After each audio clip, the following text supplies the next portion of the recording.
Le Clos Vougeot, il est situé au-delà de Chambolle-Musigny et avant Vosne-Romanée, bien sûr. Alors c'est un grand cru un peu difficile à présenter parce qu'il est très vaste.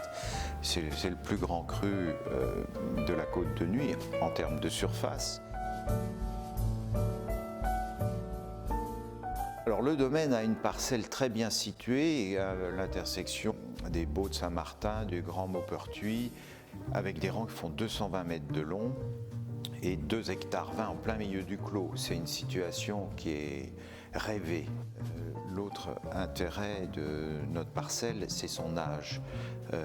Jusque dans les années 2011, nos vignes avaient plus de 60 ans d'âge. Et il y a toujours une parcelle qui est plantée en 1927. Donc ça, c'est très important parce que ça nous permet de tirer vraiment la quintessence de l'appellation par des productions qui sont faibles.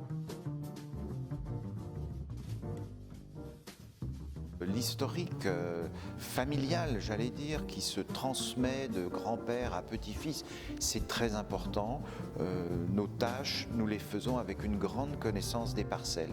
Et c'est pour ça aussi qu'on ne peut pas avoir un comportement systématique. On doit s'adapter tous les ans en fonction, j'allais dire, de l'individu qu'est un pied de vigne. Vougeot, pour moi, c'est la minéralité. C'est un vin qui est vraiment dans la terre, dans les racines, on parle souvent de sous-bois, de mousse.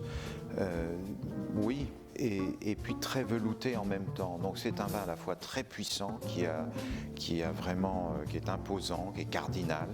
Cardinal également par sa couleur, parce qu'il y a du fer dans le terrain du Clos Vougeot. Donc ça lui donne une couleur significative.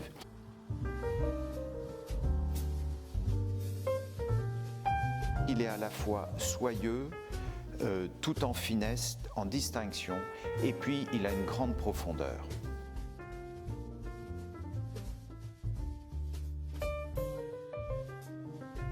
« 2000, c'est une bonne année, avec des très bons degrés alcooliques, grâce à la charge bien sûr, mais au temps nourricier.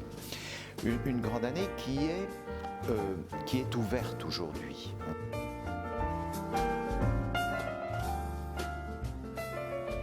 Le Clos Vougeot, c'est la mémoire sacrée du vin de Bourgogne. C'est un vin d'une grande tenue.